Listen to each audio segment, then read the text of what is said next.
Good day, and I hope you had a sober weekend, and today you're planning to be sober and alcohol or drugs free. Now, one thing I've noticed about people who drink alcohol, they bond over alcohol. They will grieve with you when they are drunk. They will celebrate with you when they are drunk. Whenever you have a problem, they'll be willing to buy you alcohol, and they will advise you when they are drunk. But when it comes to real help, that is where they draw the line. The only help that an addict can give you is related to drugs and alcohol. But when you are not in a position to help them, or when they are not in a position to help you, then they are unable to help you. They will only help you when alcohol is available.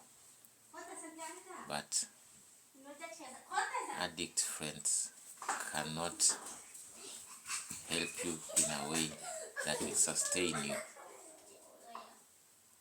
away from the alcohol. The problem with this, the danger with this, is that drugs and alcohol don't offer any benefit, any advantage to any person.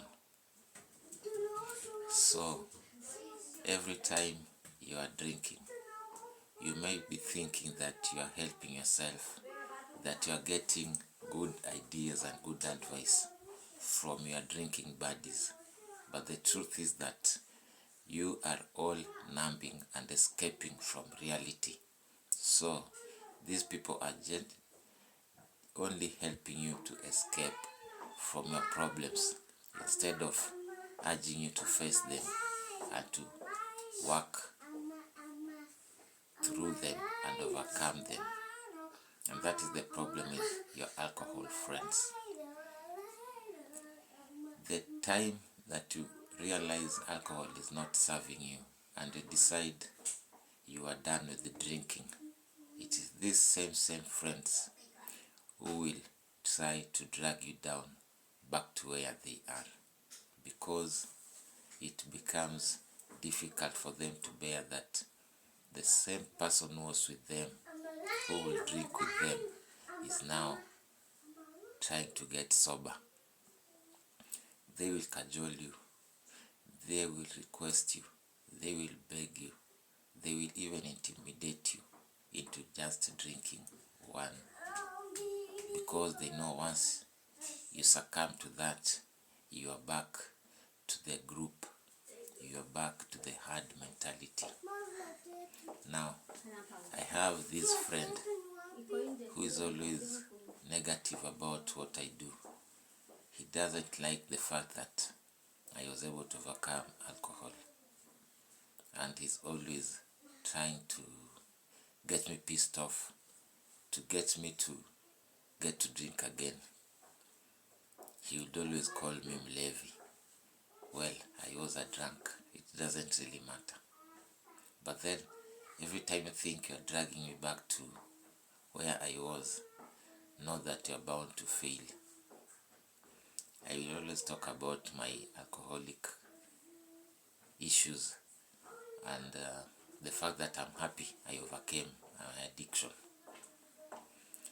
I'm not doing this to tell anybody how to live their lives, but I'll say this with conviction, knowing that overcoming addiction is the best thing that can ever happen to an addict.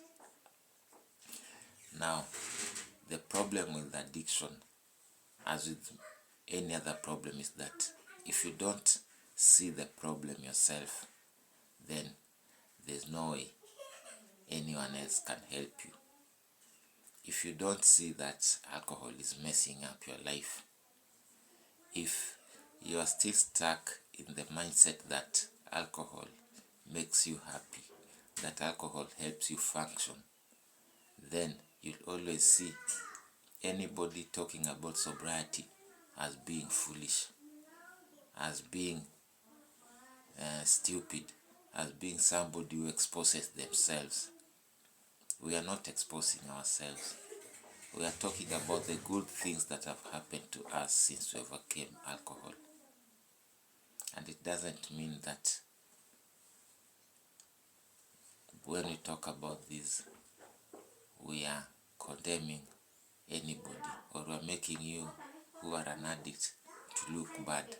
The truth is that alcohol makes you look bad. It makes you look stupid. It makes you not progress. And so, when you see this is when you'll understand. And you can only get to understand this when you overcome your alcohol addiction. When you're able to face your challenges, your issues soberly. When you're not in a pub feeling sorry for yourself. When you're not in a pub singing loudly, thinking that your problems have evaporated. And then you wake up and realize you still have the same problems. You have now bills to pay. You have gotten yourself into more mess. I'm proud of my sobriety. I'm proud of the way things are turning out for me. And I'll continue speaking about sobriety and the negative effects of addiction to my life and to any other person who is addicted. Have a sober and alcohol-free day.